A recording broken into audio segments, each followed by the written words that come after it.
Hey, everybody. Welcome to Takeoff with John Clark, presented by Rivers Casino. And Happy New Year. I know the Eagles didn't end 2023 the way you wanted them to. One of the worst losses you will ever see. But let's get a little therapy session going here with an all-time great in our city of Philadelphia who knows the Eagles better than anybody, the Hall of Famer, Ray Didinger. We're looking for a little guidance from you, Ray, about what the heck has happened to the Eagles. It's good to see you. Good to see you, John. This is it's been quite the ride from 10-1 to where we are today, hasn't it?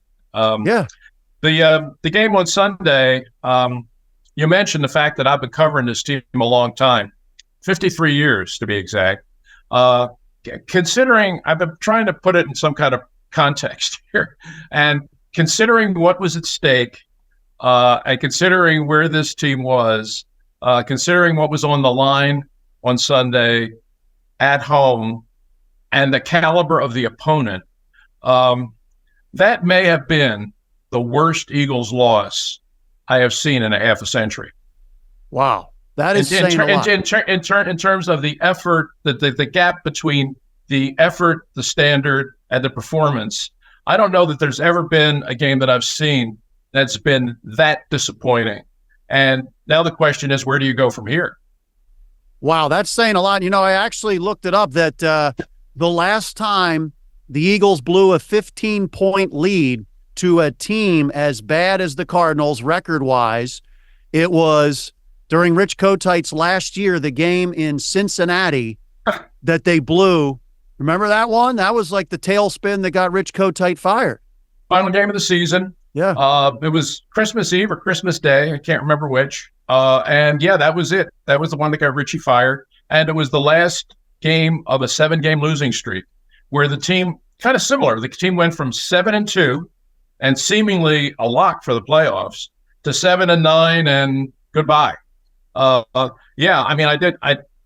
remember that. I remember that game very well. But yeah. I mean, this was probably more disappointing because nobody looked at that team as a team that could go to a Super Bowl. I mean, nobody really did. Playoffs, yeah, probably, but nobody had really high expectations for that team. They did for this team. They certainly did for this team coming into this year.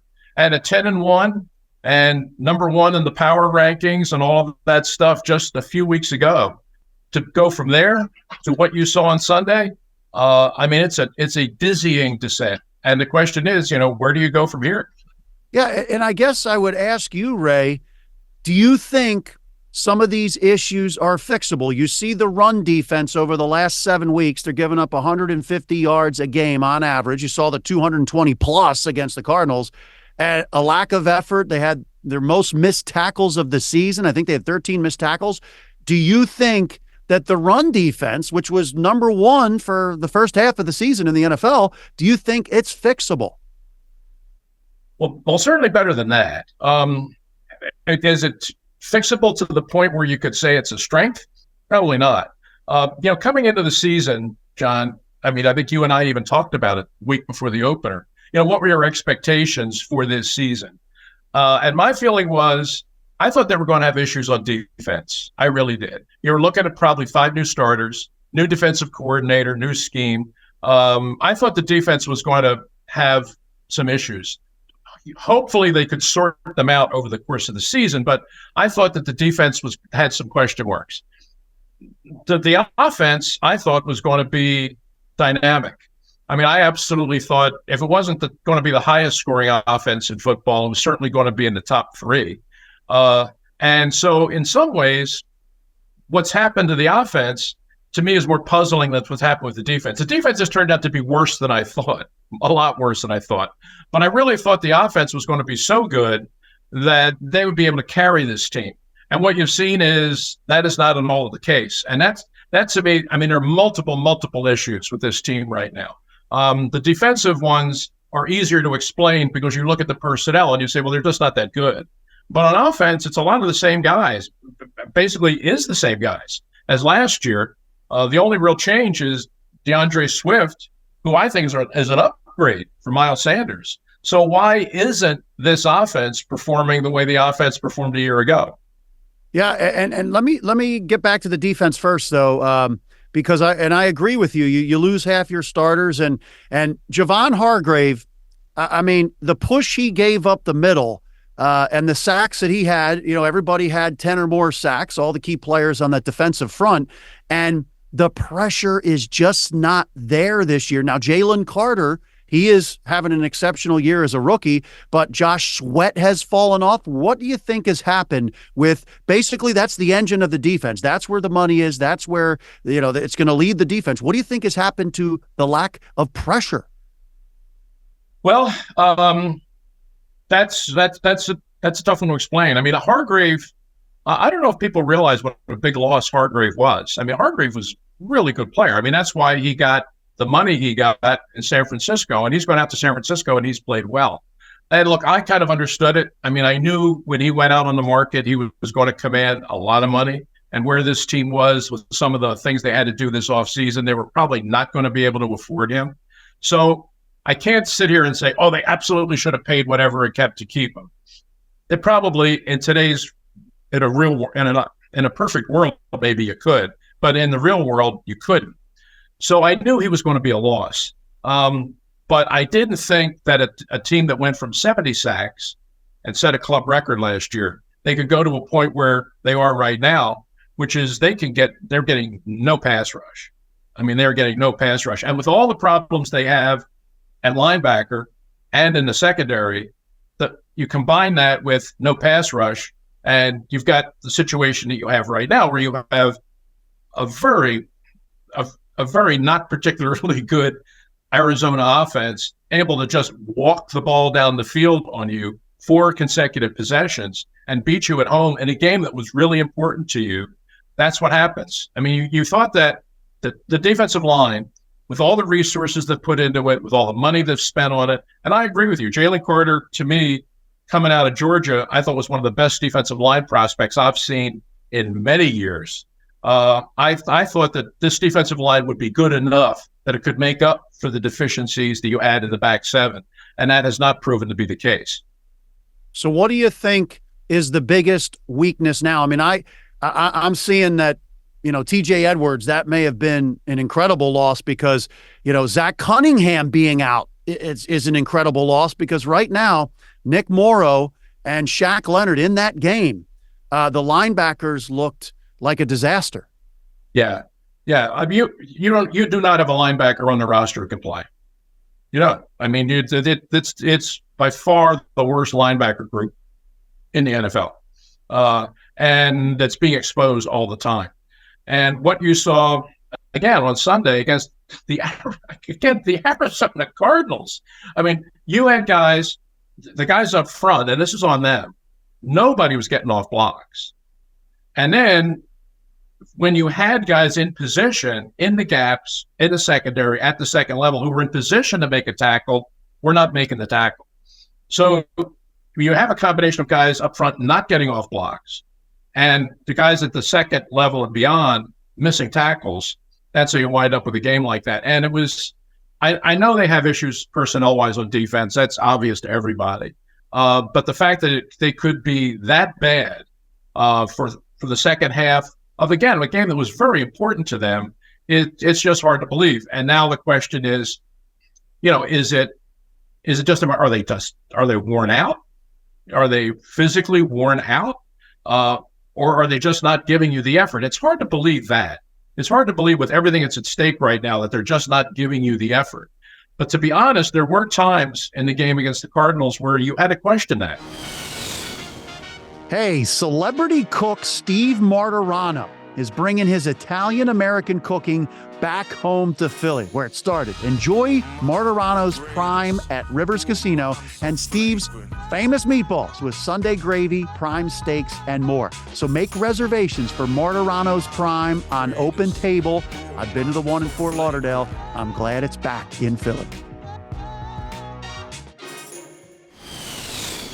Yeah, the missed tackling, Ray, it was really tough to watch. 13 missed tackles in the game.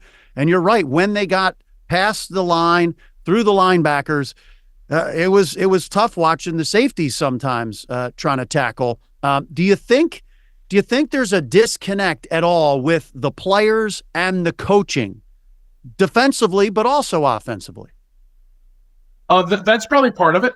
And I think that, listen, I'm sure Nick Sirianni did not want to make a change at defensive coordinator in midstream.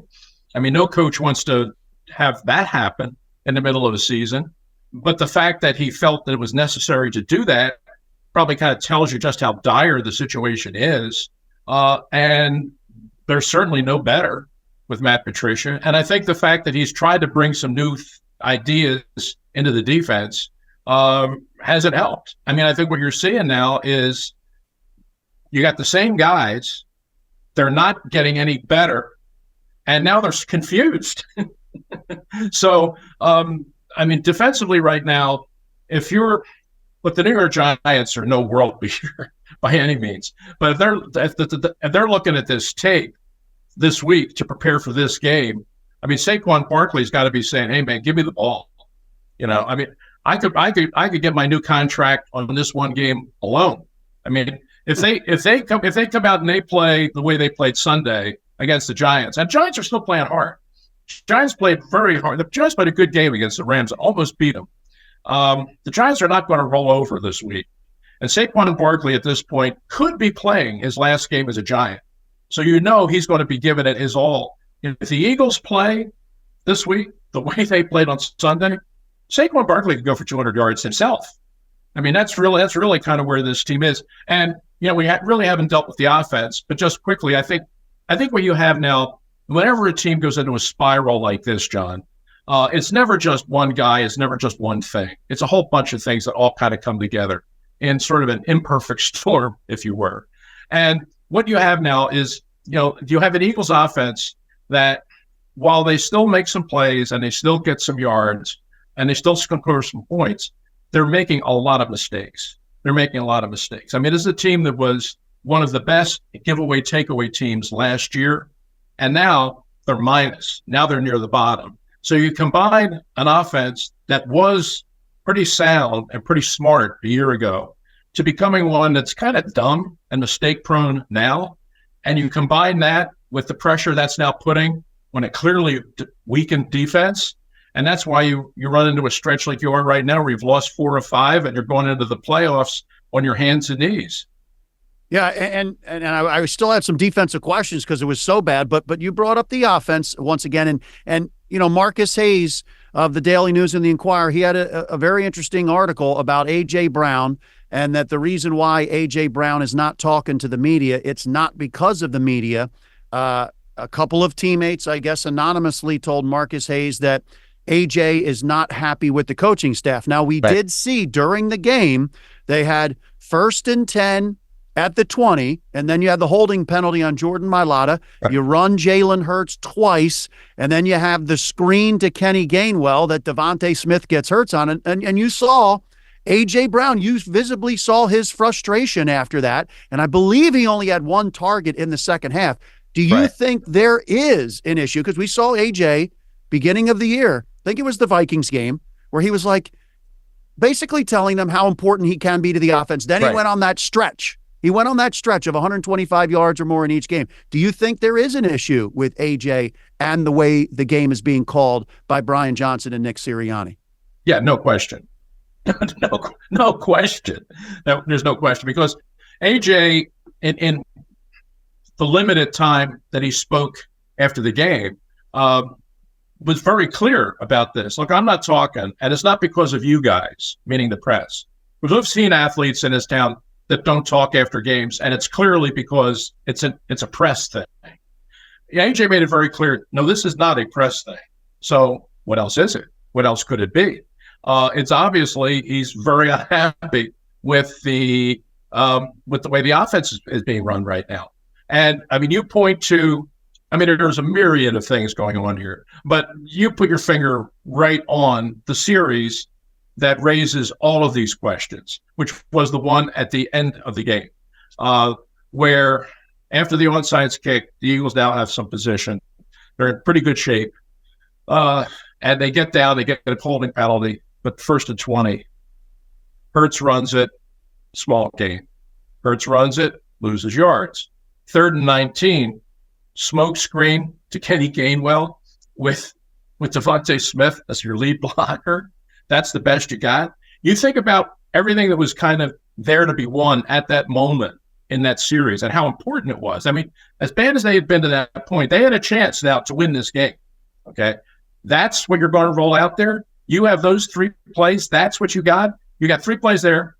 A.J. Brown doesn't see the ball. Devontae Smith doesn't see the ball. DeAndre Swift doesn't see the ball. Dallas Goedert doesn't see the ball. Your 4 best playmakers on that field, without question, those are your 4 best playmakers. You run those 3 plays, knowing what's on the line right there, and none of them are in the play design. I mean, that's the kind of thing where anybody's got to look at that and say, "What are you thinking? What are you doing?" I mean, if you do that, you know what? You deserve to lose the Arizona Cardinals.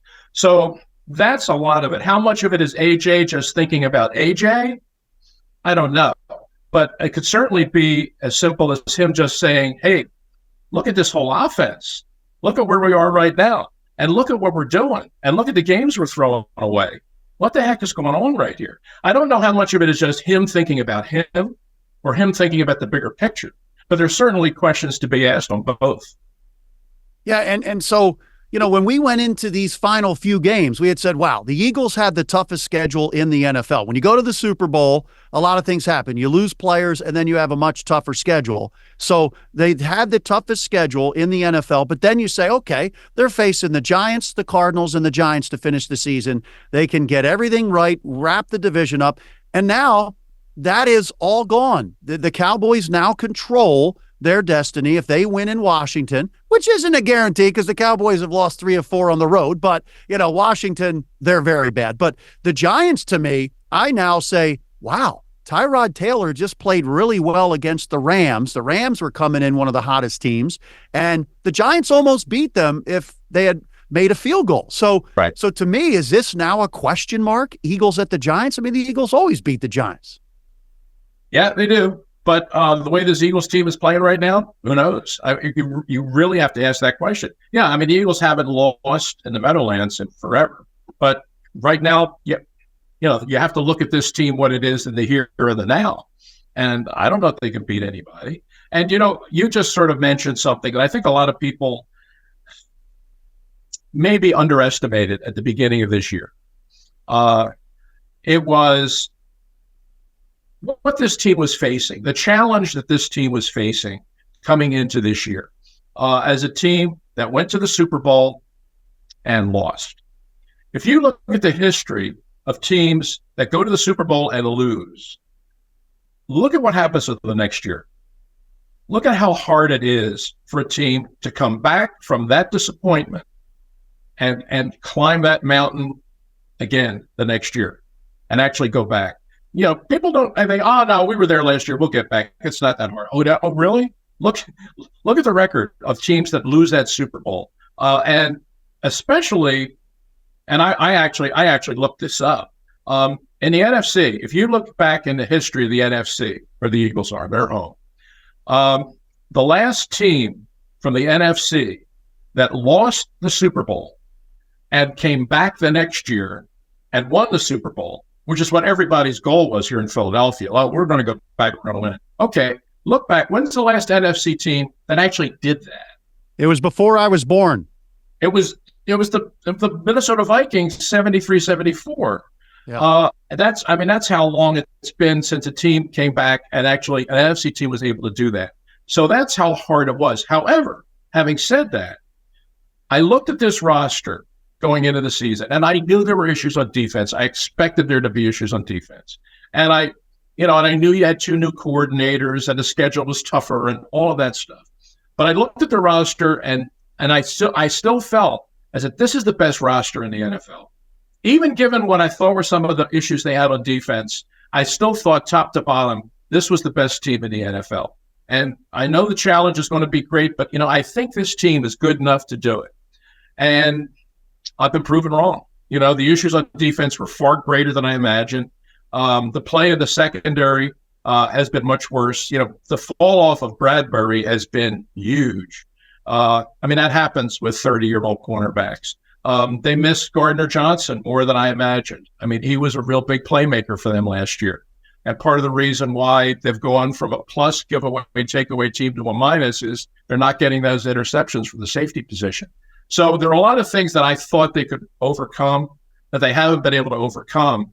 And defensively and offensively, they haven't been near the team that I thought they were going to be. Yeah, and it's interesting, Ray, when you look at Brian Johnson compared to what Shane Steichen did last year. Shane Steichen had the history, great play caller in San Diego with the Chargers, good play caller in Indianapolis after he now has taken over as head coach. And he had the connection with Nick Sirianni. And you see this year with the play calling. Do you think that there is a big issue with the play calling on offense? I mean, if you look at the numbers, right, you've got the 1,000-yard rusher. You've got a receiver, A.J. Brown, who could possibly get to 1,500 yards. You got Devontae Smith over 1,000 yards. I mean, there's only, I think, one other team in the NFL who has 2,000-yard receivers and a 1,000-yard running back. You look at all that and you say, wow, and Jalen Hurts has been good other than the turnovers. I mean, what do you think the issue is? Is it the play calling in situational football? That's a big part of it. That is a big part of it. I mean, we talked about that series in the Arizona game where it's an absolutely critical situation, and you run 3 consecutive plays and don't go anywhere near your best playmakers. What is the thought process that goes into that? I mean, it's just the kind of thing that everybody's sitting in the stands. That's why they were booing. Yeah. I mean, that's why they were upset. I mean, what are you doing here? I mean, this is the series that's going to define the game. You can't play for a field goal at that situation when your defense hasn't stopped the other team for the whole half. You got to be thinking touchdown. So what are you doing down here? And that goes back to the overall play design of the offense and the play calling of that in that situation and what they call situational football. I mean, that was just, there's no way of explaining away that about how bad that actually was. But you're right. I mean, if you look at the raw numbers of what Swift has been able to accomplish, I mean, this has been a career year for him. I mean, he's a 1,000-yard back for the first time. You got Smith and Brown, both over 1,000 yards again. How many teams in the league have 2,000-yard receivers? Okay.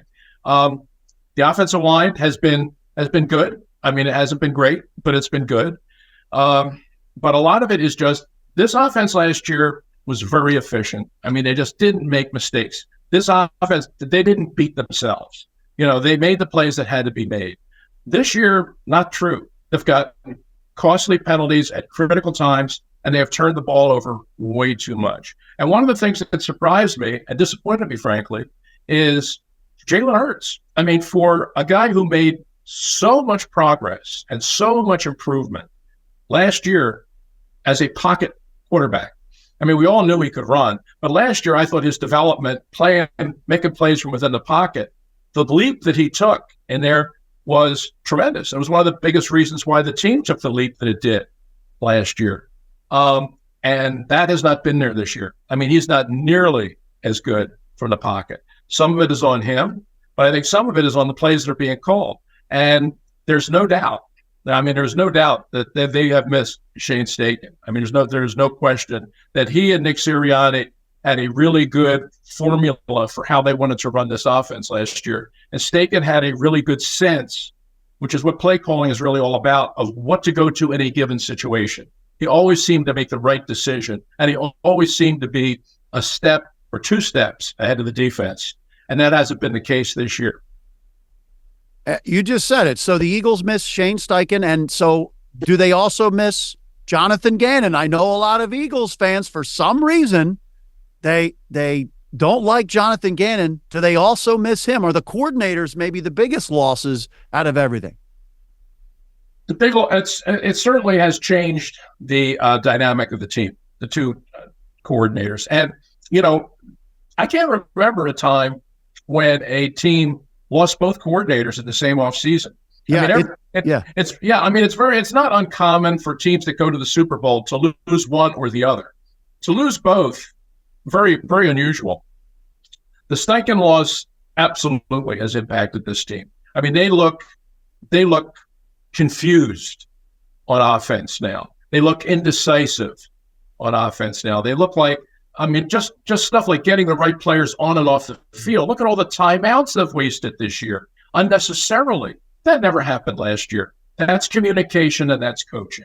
So that's all stuff that you didn't see last year that you're seeing now. And as far as you go to Gannon, I was not his biggest fan. I thought his style of football, the idea of we're going to eliminate all the big plays, or I thought he was a little too conservative at times for my taste. But that certainly carried over into this year. Look at this game on Sunday. You're looking, your defense is 3rd and 5, okay? And you're playing your corners 7 yards off the receivers and they're backpedaling. You're giving away all of that stuff, the outs, the slants, the digs. This defense, they have personnel issues for sure. There's no question about that. But the calls that are being made in certain situations are giving them no chance. You're taking less than stellar players and putting them in down and distance calls that give them very little chance to succeed, even if they had the ability to succeed. So, this team right now is just, they're spinning. They're spinning. And, they're all trying to say the right things, and they're all trying to say that we have time to recover and we have the right guys in this room and all that kind of stuff. But in their heart of hearts, they're asking the same questions we're asking. Are they good enough? Are they good enough to win a game in the postseason? We don't have the answers, and I'm not sure they do either. Wow, that's depressing. Now let me ask you, because this is a glimmer of hope, Ray. So it's interesting. If they were to win the division, it would take the Cowboys losing at Washington, and the Cowboys are a bad road team this year. Bad road team. They've lost 3 or 4. And it would take the Eagles beating the Giants. But it's interesting because if you look at the playoff matchups, if they were the 2 or 3 seed, right, you're looking at a matchup with the Rams and the Packers. And right now you look at the Rams and wow, they are playing tremendous football on offense. Matthew Stafford looking like an MVP, the receivers they have. And then you look at the Packers, they're throwing the ball all over the place. So if the Eagles wound up going on the road as a 5 seed and facing Tampa Bay, to me, is probably the best matchup the Eagles could get out of all those teams. Do you think there's a glimmer of hope, Ray, even though it's on the road? Well, if that's what you're thinking about, if that's what you're thinking about is just trying to take it 1 week at a time and you're looking for the easier matchup, that would probably be it. The Buccaneers, they played miserably in a big game for them this past week against the Saints at home. They've played pretty good, and Baker Mayfield has played pretty well this year. But you saw Sunday in a game that meant a lot to them that they played really bad. So could the Eagles go down there? Yeah, it'd be interesting to see who would be the favorite in that game right now. Who do you like in that game? That would be, if you're an Eagles fan, that's probably what you're hoping for. But then the larger question is, but is that really what this is all about? Is this season really, is that what it comes down to? Trying to find an easy wild card opponent that we can beat. Trying to find some hope in 2024. Because you're trying, you started this year with the idea you're trying to get to a Super Bowl. Yeah. And do you have within you right now the wherewithal to actually complete that journey? Not go to Tampa and beat a 500 Bucks team, but actually do what you did last year, which is go to a Super Bowl and maybe have a chance to win it. That's the larger question. But I will say this, right? I know your time is running out. Oh, no, we have all the time, Ray. Seriously. You know what struck me Sunday, watching that clock tick down and watching the Eagles lose that game. And as depressing as that was, what struck me was, what I thought about was, this is probably the last game that Jason Kelce, Brandon Graham, Fletcher Cox, and maybe Lane Johnson would play on that field. You're talking about 4 of your all-time players, a couple of them Hall of Famers, probably, and that's going to be their last game. I mean, how sad is that? It was disappointing on multiple levels, but that was what I thought, was for those guys to think, wow, after all the time I spent on this field, all the great moments we've had here, all the great football that I've played, really? This is the last one?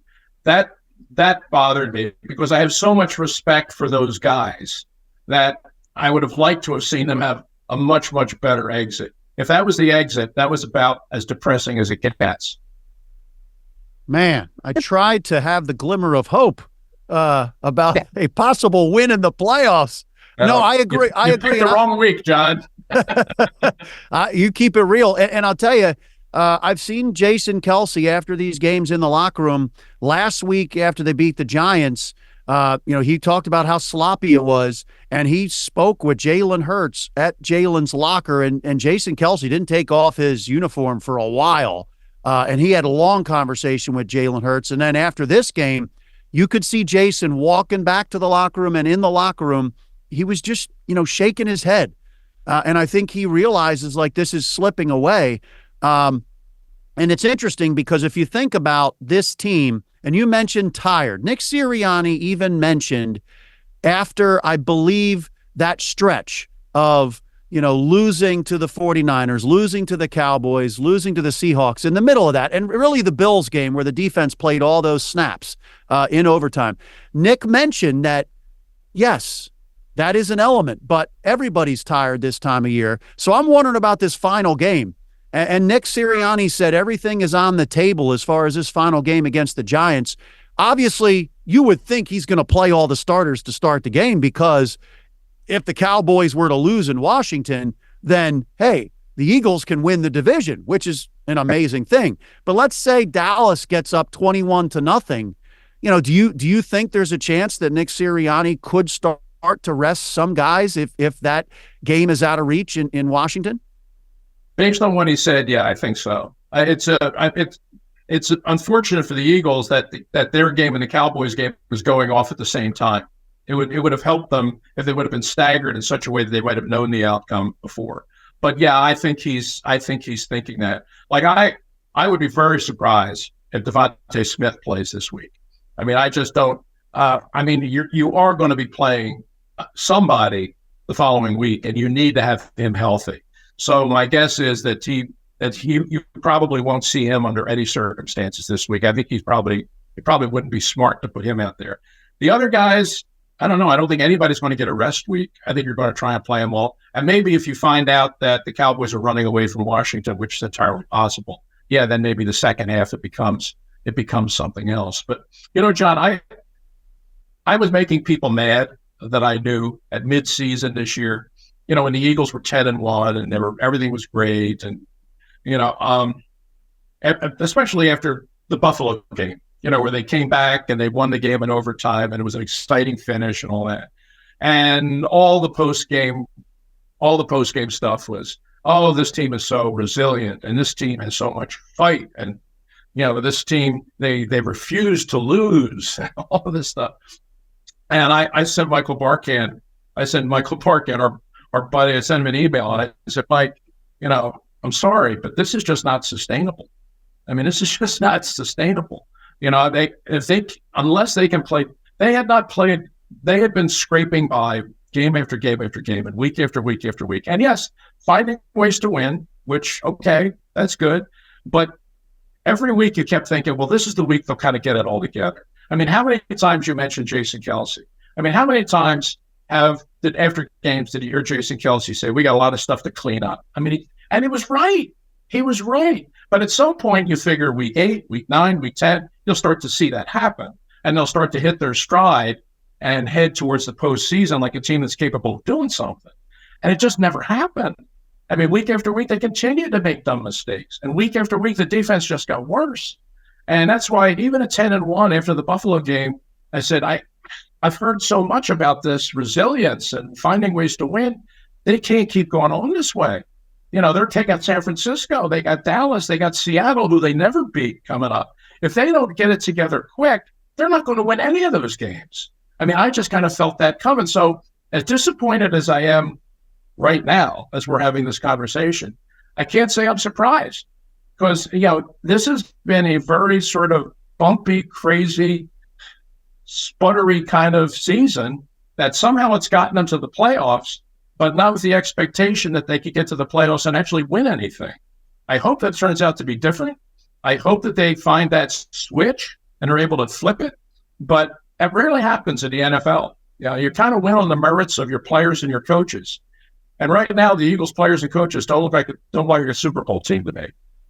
Yeah, and I think this is why I love talking to you, because you have the historical perspective of covering the Eagles, and you talked about 50 plus years of watching this Eagles team. And I think you saw in 1980, right, where the Eagles go to the Super Bowl, and really their Super Bowl was beating the Cowboys, finally beating the Cowboys, and then they go and lose in the Super Bowl. But what happened the next year to that team?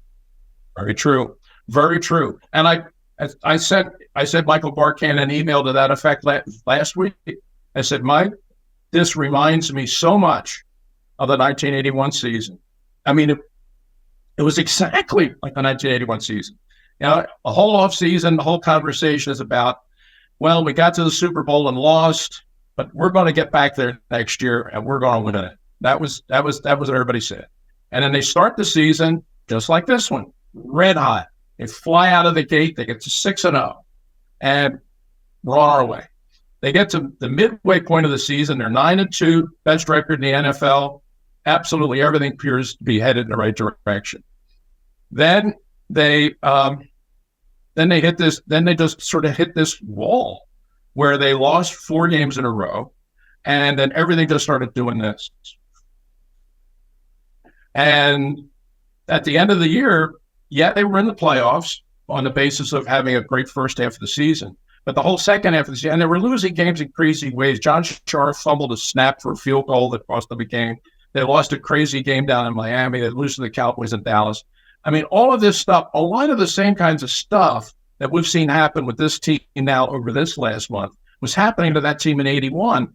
So when they got to the playoffs, they had a home game. They were hosting the Giants, and the Giants hadn't been in the playoffs since Y.A. Temple was playing. And the Giants came into the vet and beat them because the Eagles played that way, the way they played the second half of the year. They fumbled a couple of kickoff returns. They just played poorly.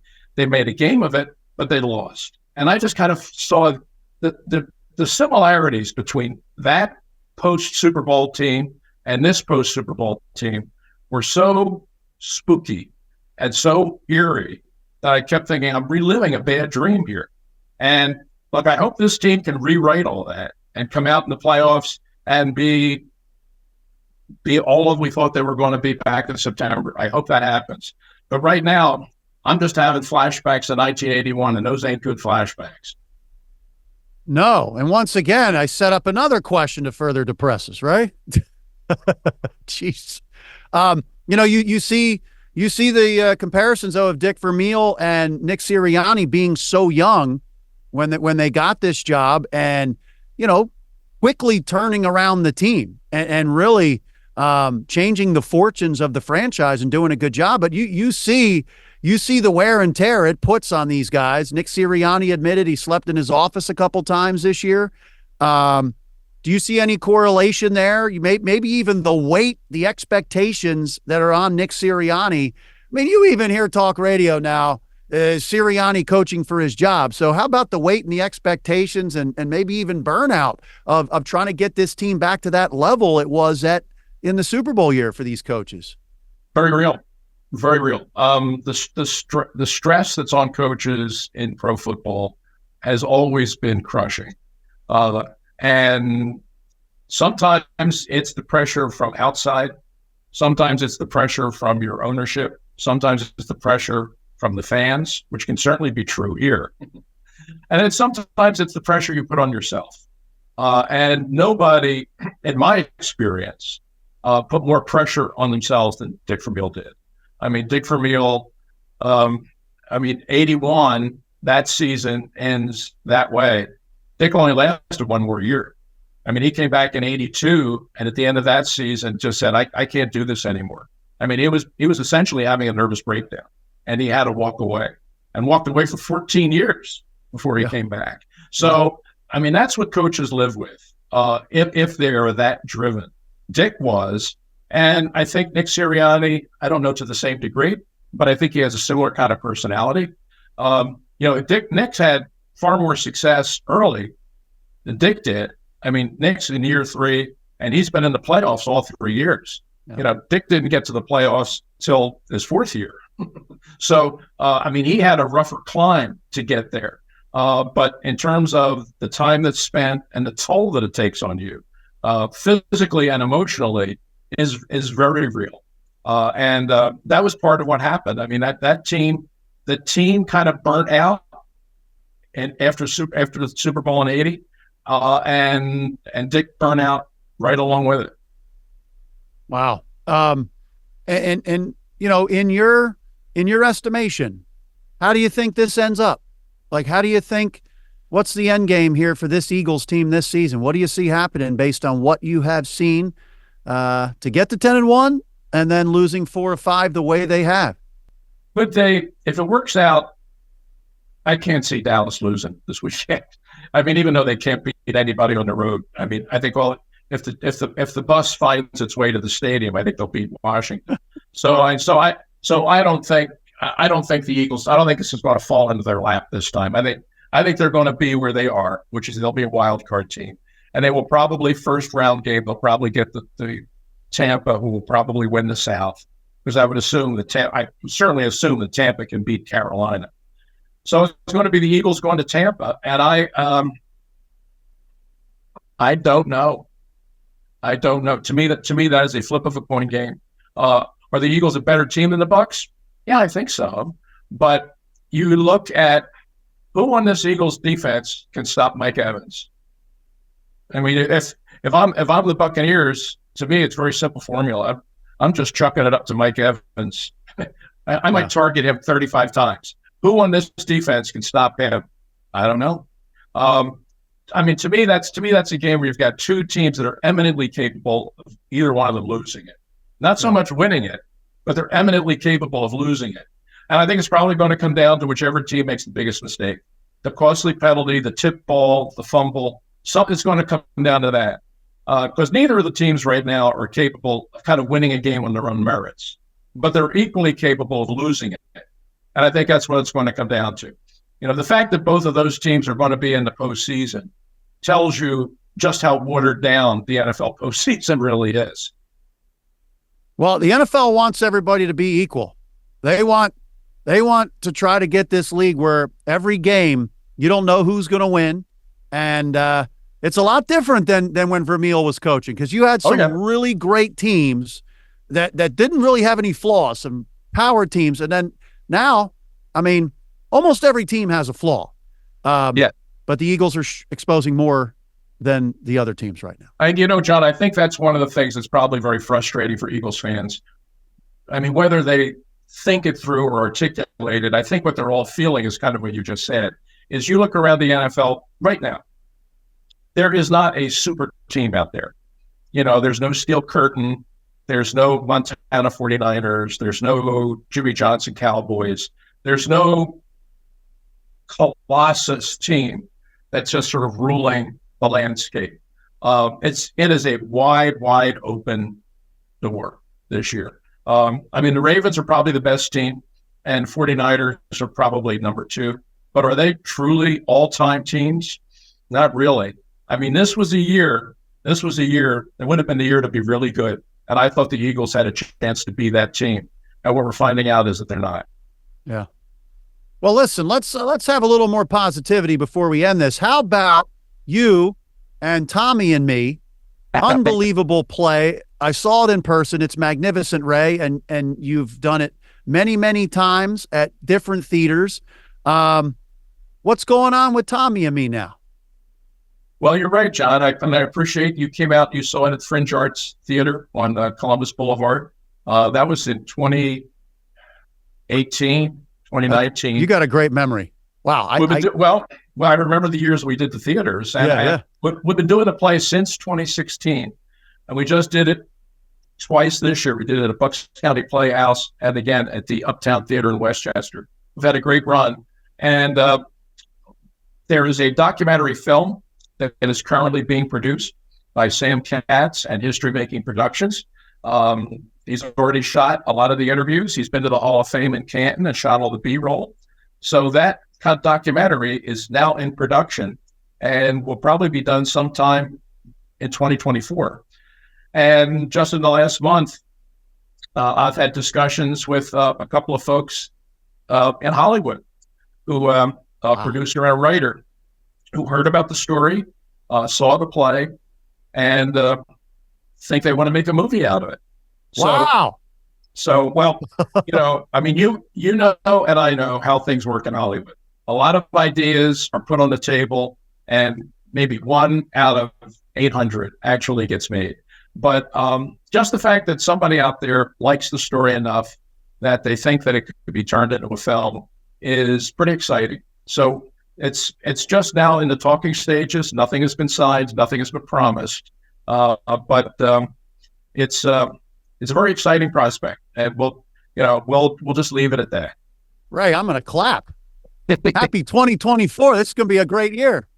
That's awesome. I certainly hope so, and I will keep you updated. And I know I would love to see it happen for Tommy. Of course, is gone now, but his family, his kids, and his grandchildren are all still here, and they've been a very big part of this whole story. They come to the play every year. They've been wonderful supporters of Tommy and me. So I would love to see all of this stuff happen for them, because I think it would be a wonderful way to celebrate their grandfather. That'd be awesome. I see Kevin Costner playing the role of Ray Didinger. My wife is actually holding out for Bradley Cooper. That's it. Oh, that would be fantastic, especially the Philly connection. Wow. Well, that's great. It is a great play, and very, very, very well written. And after watching the Kelsey documentary, the connection and bond between human beings is really what we all connect to. And the story that you have with Tommy, especially in today's society, I don't think you can't have that anymore, really. So it's so special.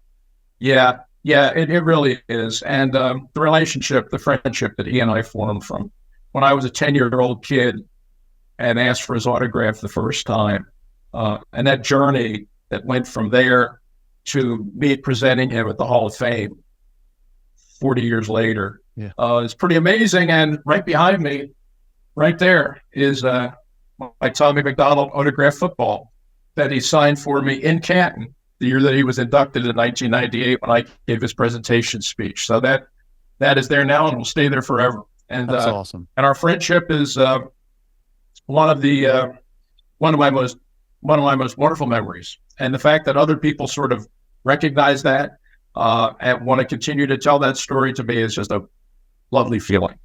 It's awesome. Tommy was great people, and that was an awesome relationship. And it's so good to see that side of a player, by the way. Sometimes we don't see enough of that.